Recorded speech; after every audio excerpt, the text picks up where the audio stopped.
মেলা। লবণ জলে আগুন জলে নেভানো দায় বেদন ভুলে ছল চাতুরীর মেলা।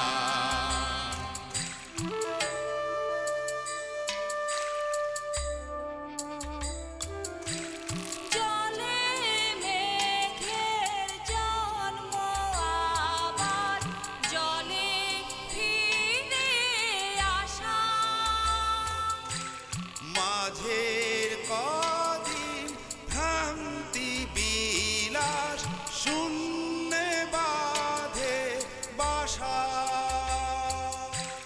জল রে জল ঝরে জলে জন্মে জলা।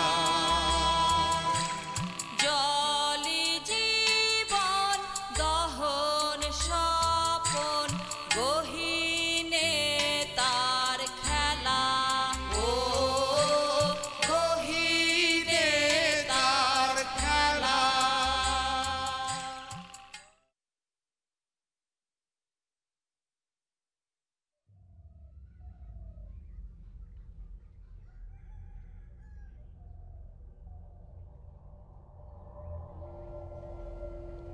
এক হিজড়া হয়ে তুই কিছুই পাসনি, কিন্তু এখনো সময় আছে। শুধু একটা কাজ করতে হবে। কাজটা কি একবার বলেছি, আবার বলবো। কমলের সাথে আমার কথা হয়েছে। তুই যদি রমলাকে মারতে পারিস তাহলে তুই যে এ বাড়ির সেটা আমরা স্বীকার করে নেব। নাম পাবি, পদবি, পিতৃপরিচয়। কি রাজি? বল।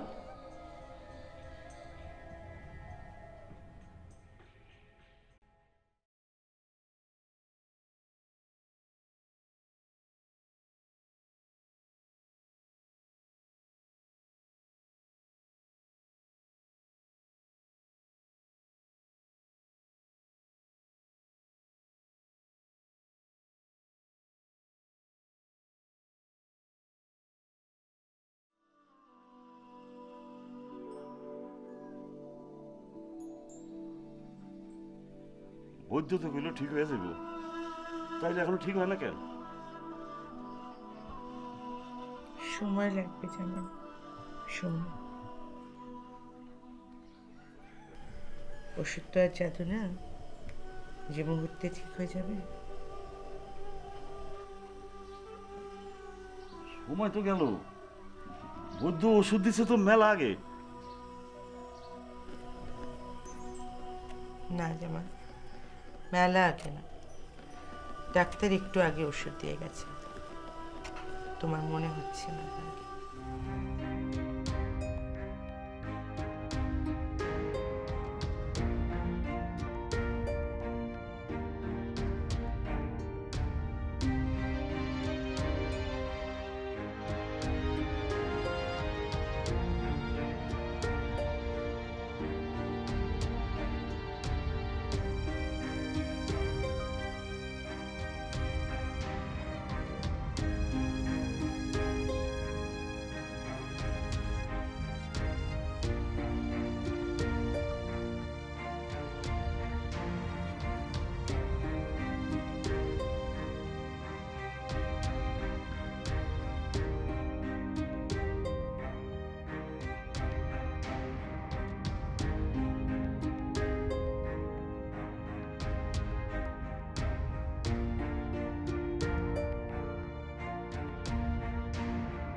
শুধু নাম পদবী না, সম্পত্তিও পাবি। বাগান বাড়ি যেটা, সেটা আমার নামে, ওটা আমি তোর নামে লিখে দেব। সাথে জমিও দেব 10 একর। কি আমার কথা বিশ্বাস হয় না? তুই যদি রাজি হয়ে যাস তাহলে জমি আর বাগান বাড়ি এখনই লিখে দেব। আর নাম আর পদবি পাবি রমলাকে মারার পর। রমলা সব চিতায় উঠবে তারপর।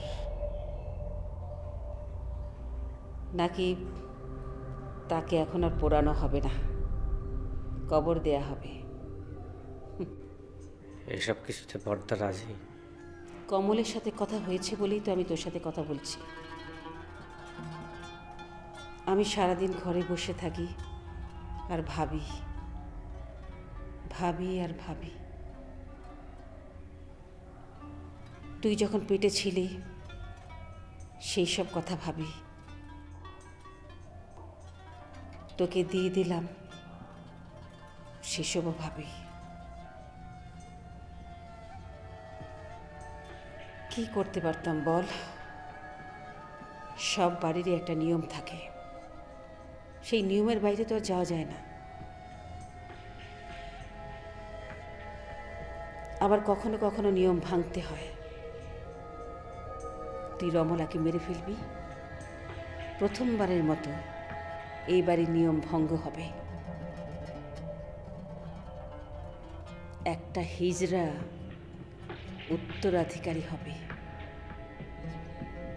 কমলের পাশাপাশি।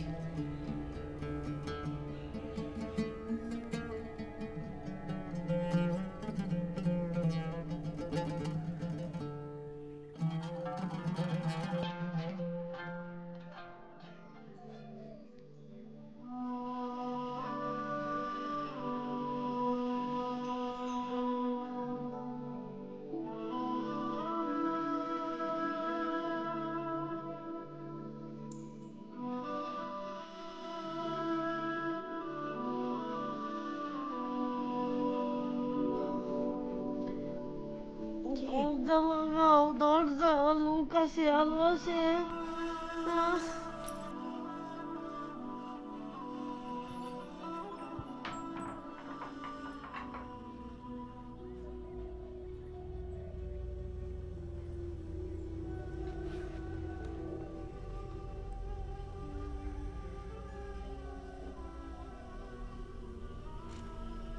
তোমার আমি একবার বলছিলাম না আমার মইরা যাওয়ার কথা? আমি একবার মইরা গেছিলাম। আমি যদি আবার মইরা যাই তখন তুমি কার কাছে থাকবা? তোমার কি হবে? জবা নাই, জবা নাই, জবা নাই, জবা নাই। জবা, তোমার কিচ্ছু হবে না, তুমি আর মরবে না। ডাক্তার এসেছিল, ওষুধ দিয়ে গেছে, তুমি ঠিক হয়ে যাবে।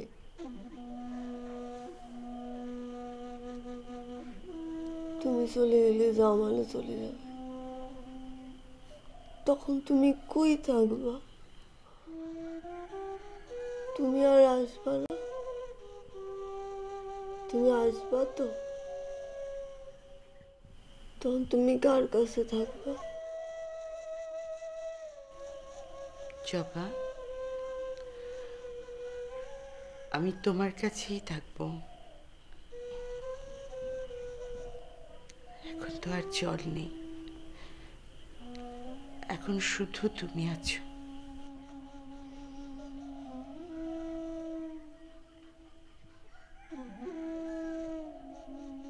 তোমার আমি বলছিলাম জুলেখা ঘুম থেকে উঠলে আমারে ডাকতে, আমি জুলেখার গান শুনবো। তুমি সুলেখার জন্য গান গাইলা, তাও আমারে কেউ ডাকলো না।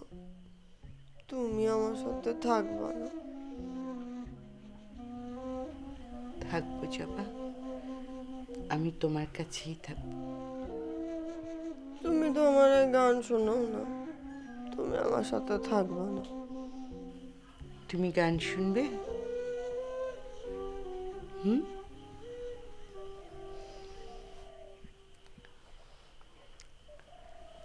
কি গান শুনবে? এমন মজা হয় না গায়ে সোনার গয়না, বুবু মনির বিয়ে হবে, বাজবে কত বাজনা। আজকে বুবুর গায়ে হলুদ, কালকে বুবুর বিয়ে, বর আসবে পালকি চড়ে বকুল তলা দিয়ে। আজকে বুবুর গায়ে হলুদ, কালকে বুবুর বিয়ে, বর আসবে পালকি চেপে বকুল তলা দিয়ে। বর আসতে দেব না, বুবুর কাছে নেব না, বর আসতে দেব না, বুবুর কাছে নেব না। ও বুবু তোর লাল শাড়িটা আমায় দিয়ে জানা, এমন মজা হয় না গায়ে সোনার গয়না, বুবু মনির বিয়ে হবে, বাজবে কত বাজনা।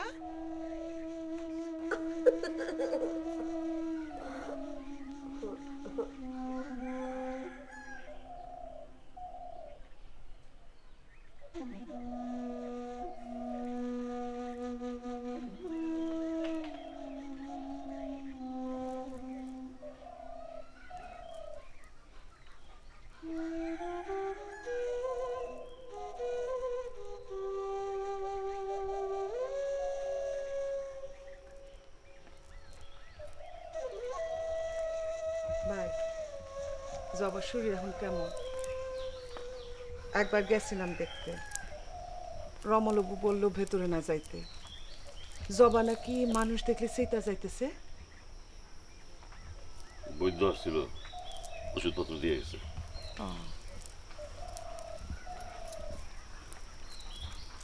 ভাই, তুমি কি এখনো আমার উপর রাগ করে আসছো?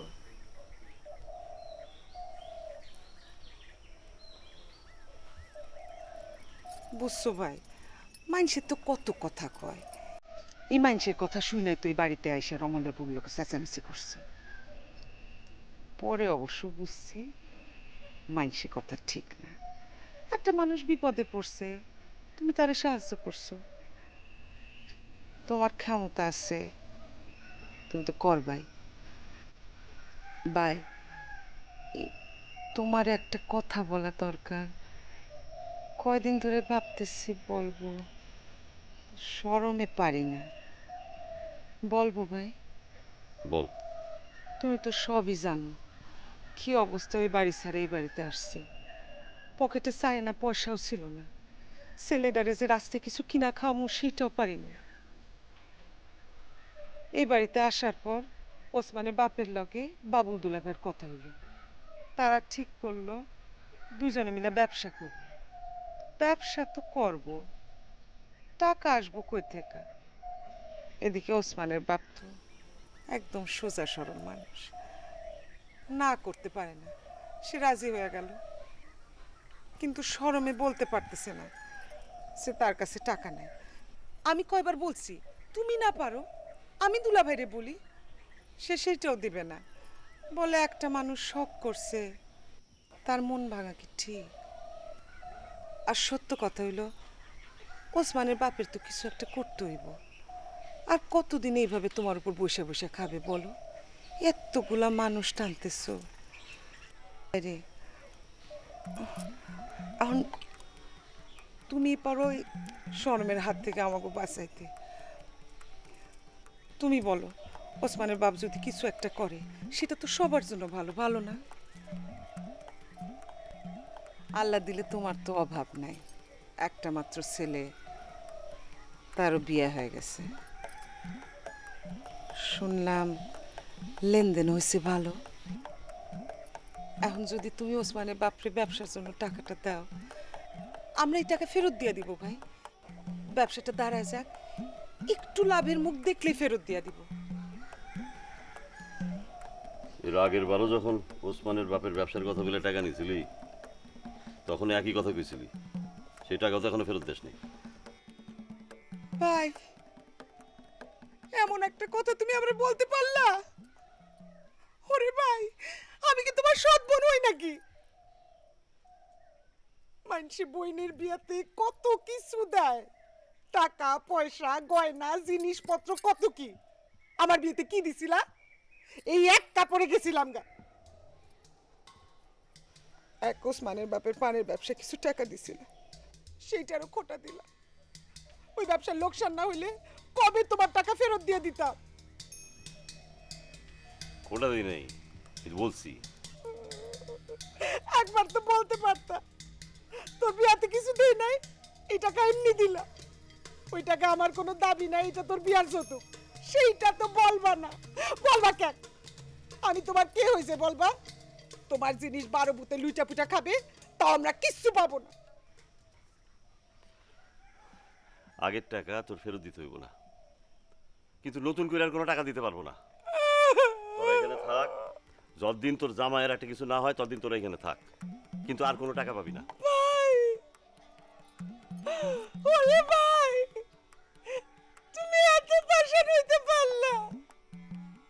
এখন যদি আমার সংসার ভাঙে, সেটা ভাগবো তোমার জন্য। ওই টাকার জন্য যদি তোর সংসার ভাঙে তাহলে ওটা ভাঙে যাওয়াই ভালো। ভাই কি বললা? ওরে আল্লাহ, ও আল্লাহ, এটা কি বললা ভাই? ও ভাই, ও ভাই, ও ভাই, আমার সংসার। ভাই, ওরে ভাই, ভাই শোনো ভাই, ভাই, ভাই, ভাই রে, ভাই।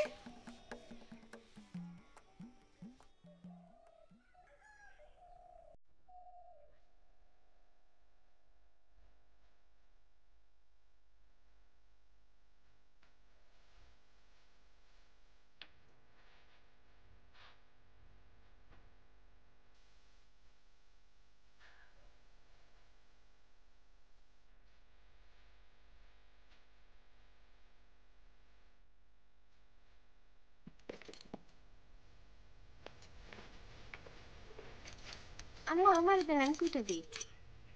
আমার এখন হাত পা চলে, নিজের কাজ নিজে করতে পারি। যাও ঘরে যাই আরাম কর, ফ্যান ছড়াইয়া ঘুমাও। আম্মা আমারে দেন না আপনি। বললাম না লাগবো না। এখন মাছ কুটবো, পরে আমার কথা শুনতে হইব। তোমার তো উঠতে বসতে নালিশ। আম্মা, আমি সেদিন ফুয়াম্মারে যা বলছি, এই বাড়ির সম্মানের কথা ভাইবাই বলছি। আমি তো এখন এই বাড়ির বউ, এই বাড়ির সম্মানের কথা আমার ভাবতে হবে না? ভাবো, আরো বেশি করে ভাবো। সবাই মিলে এই বাড়ির সম্মানের কথা ভাবো। আমি তো বাইরের থেকে আসা বান্দিছি, এবারের কি হইলো না হইলো তাতে আমার কি যায় আসে। সম্মান শিখাইতে আসছে। আম্মা আমারে দেন তো, আমি কুইটা দিতেছি তো। ধরবা না, খবরদার ধরবা না। আম্মা, আমি যদি কোনো ভুল কইরা থাকি আমারে মাফ কইরা দেন। মনে কোনো রাগ রাখেন না। আপনি হাত দিবা না, খবরদার বলতেছে হাত দিবা না। তুমি কোনো কিছুতে হাত দিলে আমি খাওয়ার মুখে দেবো না।